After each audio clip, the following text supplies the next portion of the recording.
Art can be a chaotic subject to teach, and many teachers opt for a safe activity such as pencil drawing to keep clearing up to a minimum.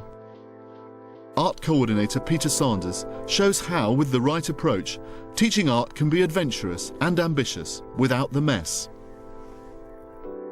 The value of messy art is giving children experiences that often they won't have.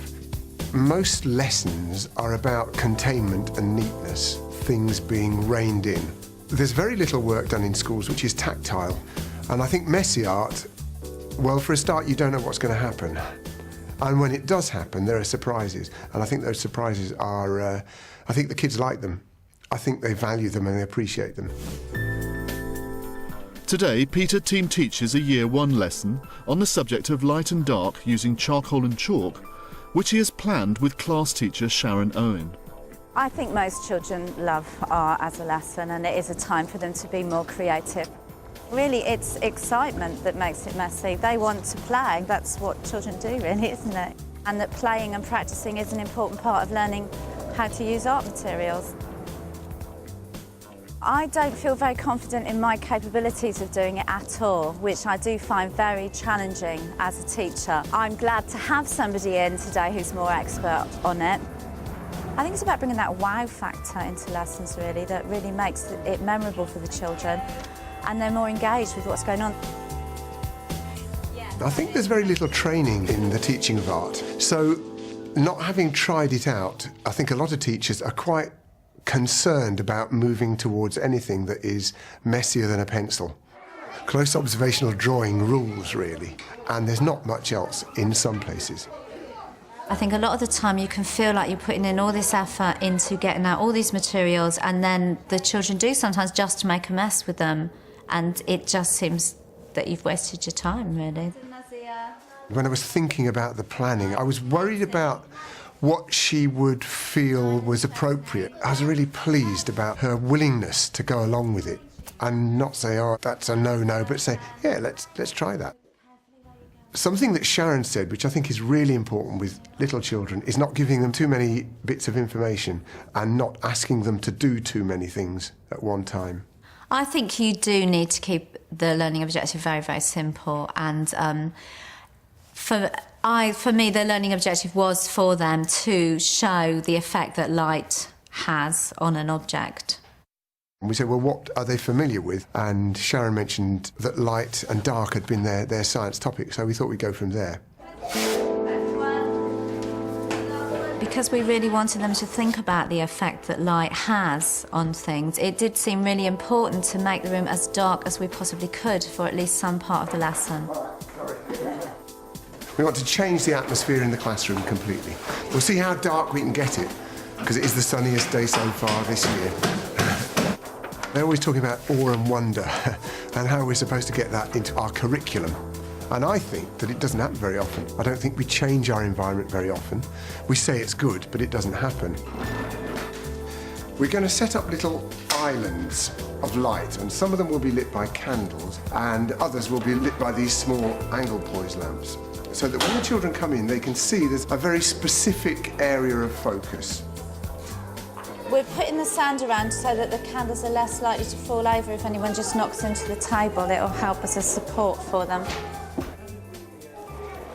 We've split them into 3 different groups of 8 so that all the children will be looking at different groups of objects from different angles, so that we'll get different effects of light hitting the object. So hopefully all the pictures on the table shouldn't end up looking the same.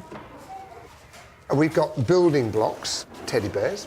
We've got a duck with an egg, and they're very different in texture, so that should present them with an interesting problem, really. And we're hoping that the strength of light from one side will give a very different impression of tone from the shadow created on the other side. We're using charcoal and chalk, very simply black and white, so that the children don't get confused by choice, because all we're looking at today is light and dark. And so we've got light and dark. We made a limited amount of resources available. So each child was given a pot with 1 piece of charcoal and 1 piece of chalk. Which one it was? We talked about emphasising with the children the need for, when they're not using charcoal, to put it back in the pot so that it doesn't go on the floor. we decided we used newspaper frames around the children's work to keep the edges of their work as clear as possible. We did an awful lot of getting ready beforehand, and if you don't get ready beforehand, you're going to have real problems. We're using the beige paper so that they can see where they put the white marks, because we're only using black and white. The materials themselves are not very exciting to look at, but what I think will be exciting is the way that the lesson is introduced, and that is giving a really clear physical example of what light and dark is. Who can tell me either a source of light or something they've learned about light and dark in science? Sun. The sun, and the sun is our... We wanted something that would help get the children focused and motivated. And we talked about an image that would really grab their attention, which is when we came up with the air pump by Joseph Wright. I think it's a really good picture. A couple of seconds to look at it. We looked at the painting up on the whiteboard, which was just a brilliant example, really, of how you can use light in a painting. And it was very clear for the children to then be able to come and point out where it was bright and why it was bright, and then look at where it was dark and recognise why it was dark. Morgan. And the minute it was up there, the children's interest was captured. One thing that Sharon did was turned it into a black and white image. She just took the colour out, so all you saw was the light and the dark. As soon as she did that, all of the children were really shocked. Whoa, look what's happened. So once we'd got across that idea of light having an effect on what you can see, then Peter modelled the activities that they were going to be doing at the tables. If this happens, it's not a problem. So I wanted to get across a few things there. First of all, it's really cheap, and actually snapping it was not an issue. So it doesn't fall on the floor. Then asking them to find out the different ways in which that material would work, and chiefly that they could apply massive pressure, and that was all right, because children are often very tentative and they think of charcoal as being a bit like a pencil, whereas it has a very different job. And what we were talking about was charcoal being a medium for getting light and dark. I don't think we ever mentioned line. By putting some light behind it, it's making our man look as though the light's on behind him. Then they went into the activity. The magic of it would be when we turned off the lights and what was normally a very bright classroom became a very dark place. I think that change too, then having the small lights around the room had a massive impact on their understanding of what they were doing.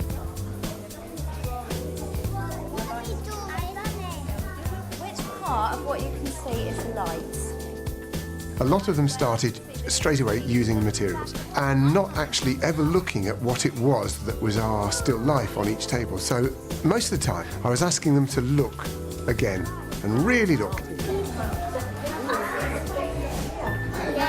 Wow, that's brilliant. Most of that. Don't forget to put anything you're not using back into the pot. A duck. Can you see the duck? Yeah. Yeah, you can see the duck. Is it in the light? That one with orange. Right, we haven't got any orange, have we? So it's either light or it's dark. With that aged child, it's a really good thing to have the paper anchored. And so I actually had a roll of masking tape and just taping down the edge again. Right, and what's this here? What's this?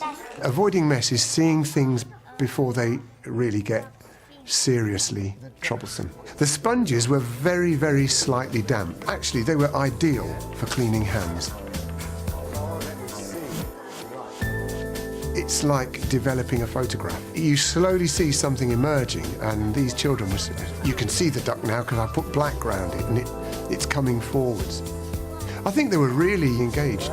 Great, and it's really making the black stand out, isn't it? We could talk about if they'd made something really light, about how it wasn't really light and then suddenly dark, that there was some kind of fading out going on, and that the further away you got from the light source as well, the darker it became. Dark there, and it's darker and getting lighter as it moves towards the board. Do you think you could show that? But have a look at that picture over there.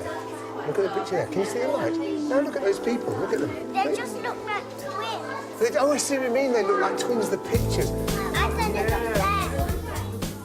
I would spot things that I wanted to talk about later.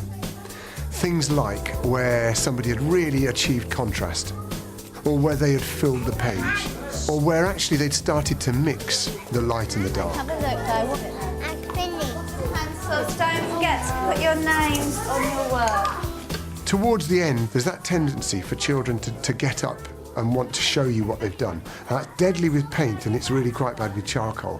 But Sharon did that thing. I don't think I've told anybody to stand up. And so they sat down again, and that's critical before any clearing up goes on.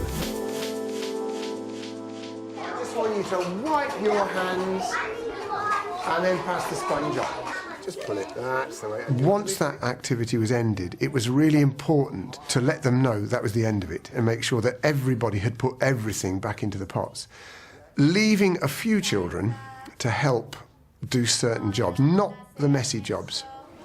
Pick one that you can see up there that you think has really effectively shown what effect light has. I think they all achieved something. I think some achieved a massive amount.